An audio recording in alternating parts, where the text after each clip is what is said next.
debía ser un palo rápido y algo muy quirúrgico, muy aséptico, pues se complicó. Cubierto de sangre, balbuceando, se debatía entre la vida y la muerte. Crónica Negra, los sucesos que estremecieron Mallorca. Julio de 1994. Un hombre gravemente herido consigue salir de su piso en la calle Joan Miró y arrastrarse hasta la calle. Acaba de sufrir un brutal asalto. Mientras pierde sangre, repite una frase una y otra vez. Ha sido el de la puerta. Poco después muere camino del hospital. La víctima no era un desconocido, era Fernando Gutiérrez, el popular tortillero de Gomila, uno de los personajes más conocidos de la noche palmesana. Javier Jiménez, ¿cómo estás? Hola Guillem, ¿cómo va? Nos traes hoy otro apasionante episodio. Sí, además en ese caso yo era muy jovencito, empezaba en Sucesos, en el Diario Baleares, en el glorioso Diario Baleares, y recuerdo que bueno, yo conocía bastante a Fernando, la víctima, porque era un personaje muy popular, y también luego conocía a uno de los acusados de Son Roca, de la barriada palmesana. Es decir, fue un crimen que me tocó muy de cerca y que investigamos muchísimo en el periódico, y fue un crimen que marcó a una generación. Antes de hablar del crimen, de aquella noche del 22 de julio del 94, cuéntanos un poco. ¿Le conocías? Porque era una persona muy popular, especialmente en la noche de Palma. Te pilló en una época joven de salir de fiesta por la zona de Gomila, que era un poco el epicentro de toda la actividad nocturna de Palma. ¿Quién era Fernando Gutiérrez y por qué era tan conocido? Bueno, Fernando era conocido como el tortillero porque tenía un kiosco donde vendía unas tortillas buenísimas, por cierto, que eran espléndidas. También había pues bocatas, hacía también algunos pinchos, hamburguesas, perritos calientes. Claro, era un personaje muy conocido porque cuando acababa la noche en Gomila, que Gomila en aquella época era algo espectacular y había muchísimo ambiente, pues la mayoría de gente pues iba pues al kiosco de Fernando, ¿no? Era un clásico. O al Charlie, uno que estaba más arriba, pero bueno, el de Fernando, la tortillería era la más famosa, ¿no? Y él era un personaje muy curioso, era un tipo con un aspecto muy rudo. Yo recuerdo que tenía una voz muy cultural, una voz muy profunda, como de caverna, ¿no? Cuando hablaba, pues te impactaba, te girabas porque decías, coño, este tío tiene un tono de voz muy potente, muy cultural. Y llamaba mucha atención. Además, era muy agradable, era un tipo muy conocido. Y realmente pues la inmensa mayoría de jóvenes palmesanos que salíamos por Gomila acabábamos casi siempre en la tortillería de Fernando. Por lo tanto, lo habitual de las noches de Palma era, antes de volver a casa, hacer una parada a comer algo, y ahí estaba Fernando. Había siempre largas colas, sobre todo ya de madrugada, y como explicas, era una persona muy carismática, era muy conocido por sus gritos, sus frases.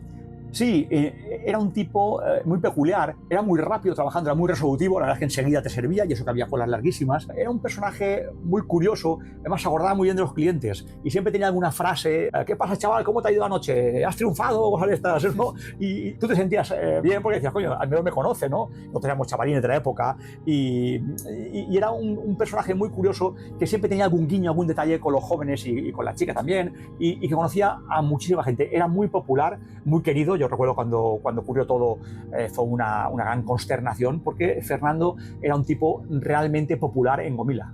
Tenía ese don de gentes, quizá no se acordaba de ti, pero parecía que sí, y eso a los clientes es algo que gusta mucho. Y como explicas, cuando pasó lo que pasó, que ahora iremos al tema, consternó especialmente a la gente joven que más le conocía. Sí, yo recuerdo haber hablado con mucha gente de la zona, incluso con pequeños empresarios y dueños de baretos de Gomila de aquella época, El Cairo, Egni, Caos, Parking, bueno, había muchos, y todos estaban pues realmente muy afectados porque Fernando era muy conocido, muy querido. También es verdad que era una persona muy apreciada, y sobre todo que era parte de la noche, ¿no? De palmesana, en Gomila. En Gomila era todo en aquella época, era el epicentro. Es verdad que ya estaba degenerando porque no era la Gomila espléndida de años atrás. Había muchas peleas, la droga golpeaba con fuerza, había mucho yonki, había choques de anarquistas contra fascistas. Bueno, había un ambiente un poco tenso de noche a veces, con un par de copas. También había mucha droga, pero todavía tenía esa gracia Gomila que era, bueno, insustituible, ¿no? Luego llegó la lonja, pero la lonja era distinto, era algo más fijo.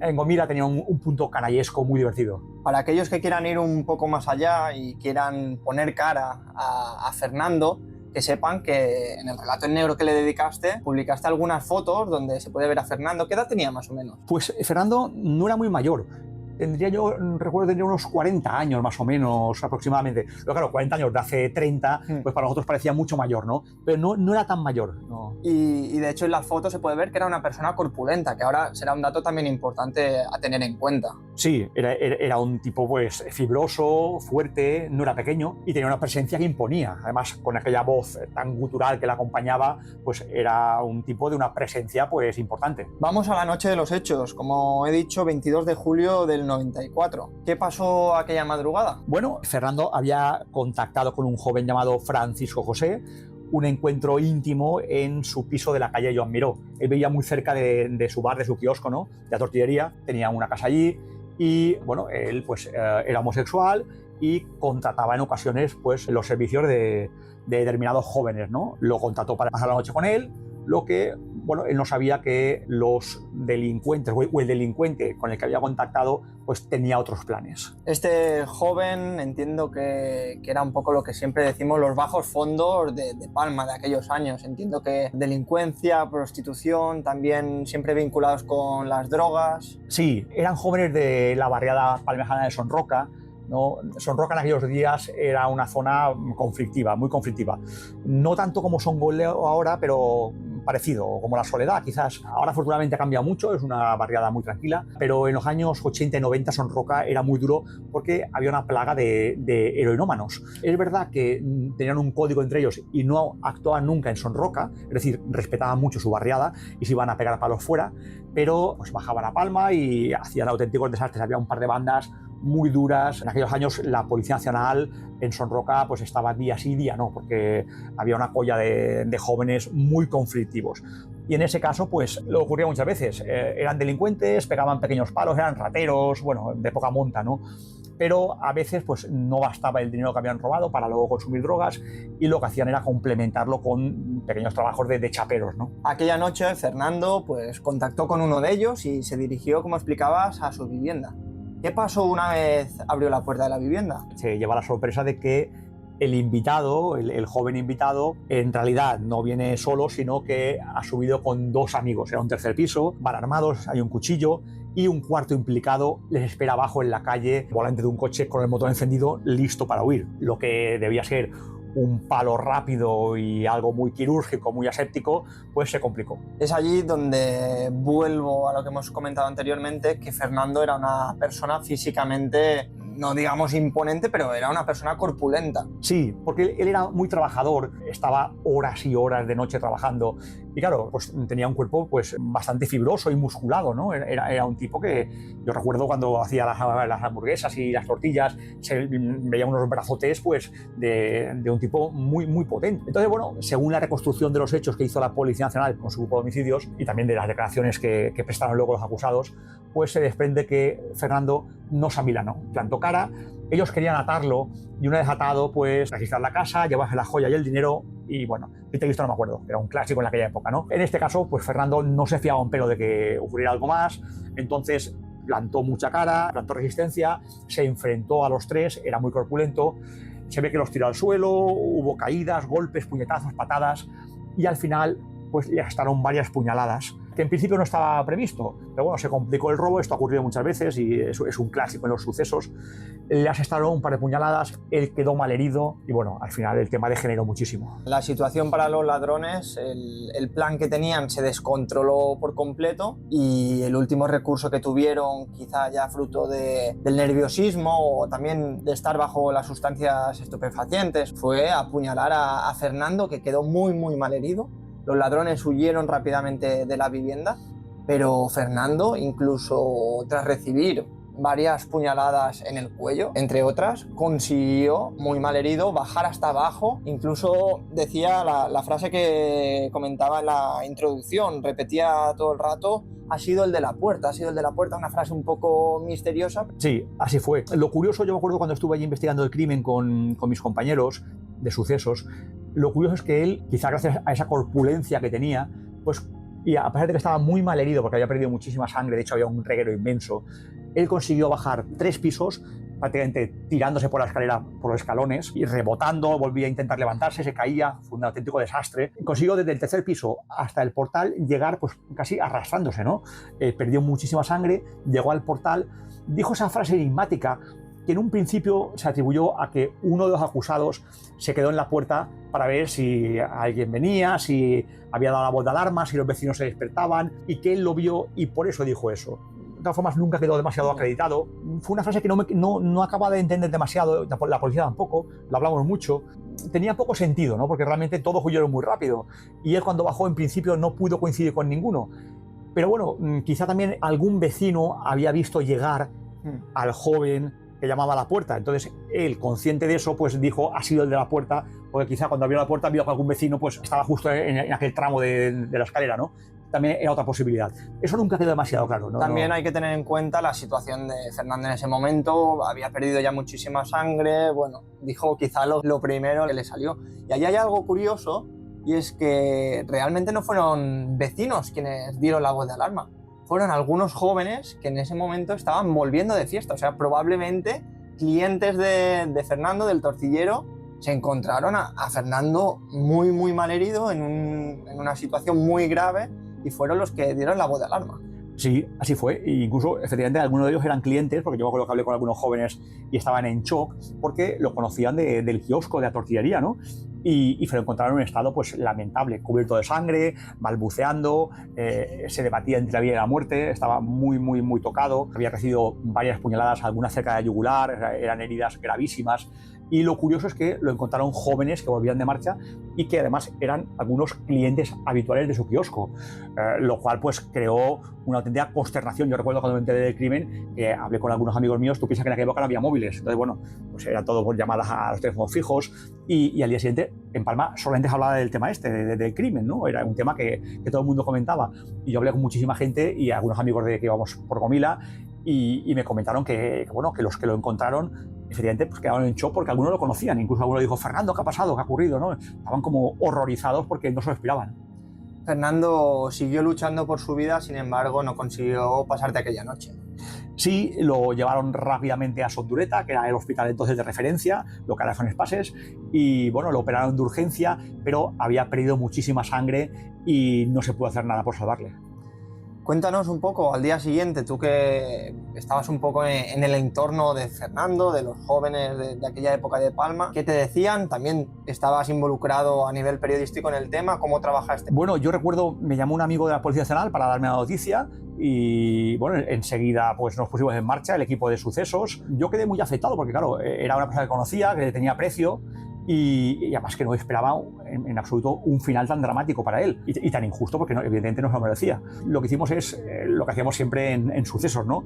Primero buscar su entorno más inmediato, ¿no? Familiares, amigos, etcétera. Ir a la casa, porque siempre hay que ir al lugar del crimen, no a la casa en sí porque estaba precintada, pero sí al edificio. Yo recuerdo que hablamos con un montón de vecinos, prácticamente todos, y esto es un clásico en sucesos, pues siempre tomamos nota de lo que nos dicen, vamos contrastando información, uno que dice una cosa, otro dice otra, vas cruzando datos, y luego cuando llegó la noche, fue una noche muy larga porque se iba investigando ya en Gomila, que era realmente donde había información, ¿no? Ya se hablaba entonces de chaperos, de que, bueno, habían sido unos chavales que podían ser de Sonroca, ya entonces ya había buena información que por dónde iban los tiros, ¿no? Pero esa noche en Gomila fue auténtico luto porque la gente estaba muy afectada y consternada. El grupo de homicidios de la Policía Nacional se hizo cargo de la investigación y entiendo que si a nivel de Palma un poco, de rumores, ya empezaba a correr información, la policía debía ir un paso por delante y rápidamente empezaron a identificar o al menos a perfilar quiénes eran los involucrados en este brutal crimen. Sí, fue muy rápido porque tú piensas que en aquella época muchos chaperos hacían un doble juego y eran confidentes policiales, confites que decían en la época, ¿no? Los confites, había muchos chaperos que daban información. Luego de cada la galería, pues cuando veían a la policía, pues le insultaban, maderos y los de aquí, etcétera, hacía un poco el paripé, un poco el teatrillo, ¿no? Pero en realidad muchos eran confidentes. Y era un mundo cerrado, el de la prostitución masculina, pero también era un mundo limitado, ¿no? No había demasiados. Entonces, como tenían un par de topos y un par de confidentes, enseguida se acotó mucho la búsqueda y, bueno, Inicialmente cayó uno, luego otro, entre ellos se fueron acusando. Bueno, fue una investigación relativamente sencilla en ese sentido. Entiendo que al no ser algo planeado, no ser asesinos profesionales y ser algo tan grave, como explicas, entre ellos rápidamente se fueron incluso delatando. Sí, la policía decía siempre, los hemos derrotado, ¿no? Derrotar a un acusado es hacerle cantar, ¿no? Hacerle, bueno, confesar, ¿no?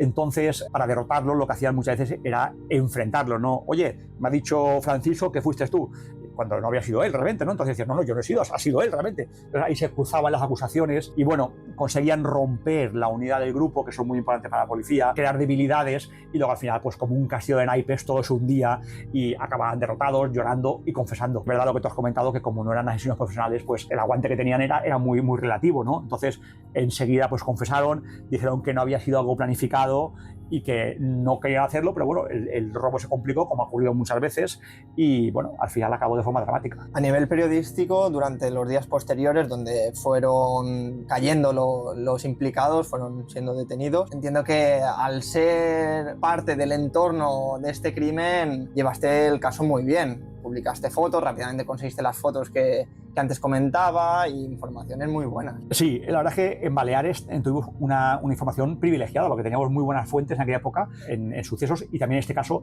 claro, nos rodeamos de gente que conocía al tortillero, nos dieron fotos, nos dieron muy buena información y la verdad que fue una información muy veraz, muy ajustada a lo que había ocurrido y bueno, nos adelantamos mucho a la competencia en muchos aspectos, ¿no? La verdad es que fue un tema muy dramático porque nadie esperaba este final, ¿no? Fernando era un tipo icónico en la Plaza Gomila, ¿no? Era parte del mobiliario prácticamente, ¿no?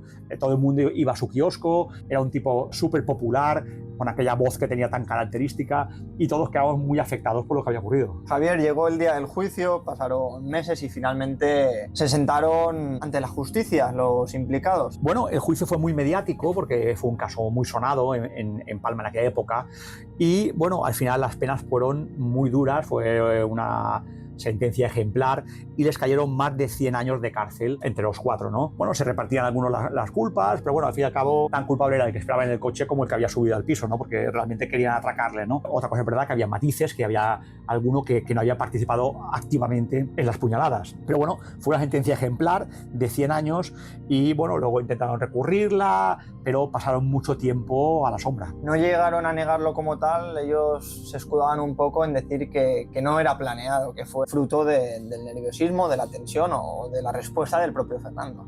Sí, esa fue la tesis y realmente parece que era así, porque ellos lo que eran unos pues rateros de la época, ¿no? Que pegaban pequeños palos, sirlas y bueno, buscaban a gente mayor en sus casas para quitarle alguna joya, dinero, lo típico de aquella época, ¿no? De Lampa, de aquellos años. Lo que se encontraron con un hombre que les plantó cara y que era muy corpulento y que fue a por ellos y reaccionaron de la peor manera posible. Entiendo que eligieron a Fernando como víctima porque debía ser una persona que con un negocio como el que tenía le debían ir bien las cosas. Sí, era un negocio muy, muy bollante. Tú piensas que en ese kiosco, la verdad es que trabajaba muchísimo. Además, yo recuerdo que sudaba mucho porque hacía un calor espantoso, sobre todo en verano, y estaba al lado de los fogones, estaba muchas horas de pie, pero siempre había cola, siempre. Y marchaban las hamburguesas, los perritos, las patatas, los pinchos de tortilla con una facilidad brutal. Para la época pues era barato, pero vendía muchísimo y claro, tenía un buen margen de beneficio. Los chaperos lo sabían y sospechaban que tenía una cantidad importante de dinero en su casa.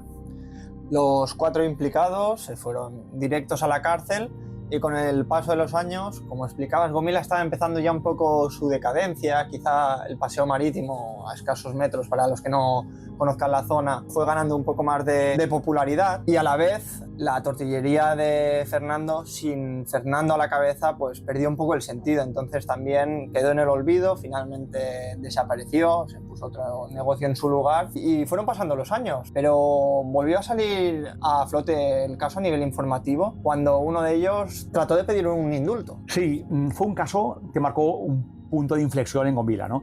Fue ya el principio del fin de Gomila. Es verdad que había habido otros crímenes en Gomila, pero ese ya fue el año 94, ya Gomila venía tocada y bueno, fue un punto de inflexión, ya todo cambió el kiosco efectivamente cerró, se perdió una época, ¿no? Luego ya, primero a la lonja, que se lleva mucha gente de Gomila, y luego Paseo Marítimo, pues ya lo eclipsaron. Gomila quedó como algo más residual, ¿no? Se mantenían algunos bares, pero bueno, eran bares ya más marginales, había mucha heroína, mucha cocaína, muchas pastillas. Entonces, bueno, era una zona un poco más chunga, ¿no? Un poco más complicada. Y sí, recuerdo que con el paso de los años, los chavales condenados cumplieron unas penas muy duras, muy largas, y uno de ellos finalmente pidió un indulto porque consideraba que llevaba demasiado tiempo en prisión y que tenía derecho a que se revisara su caso. 30 años después, muchos ya no recuerdan el kiosco de tortillas de Gomila, pero quienes hicieron cola frente a su mostrador todavía conservan en la memoria la voz inconfundible de Fernando Gutiérrez, el tortillero. Javier Jiménez, muchísimas gracias una semana más. Bien, un placer, muchas gracias. Hasta la semana que viene.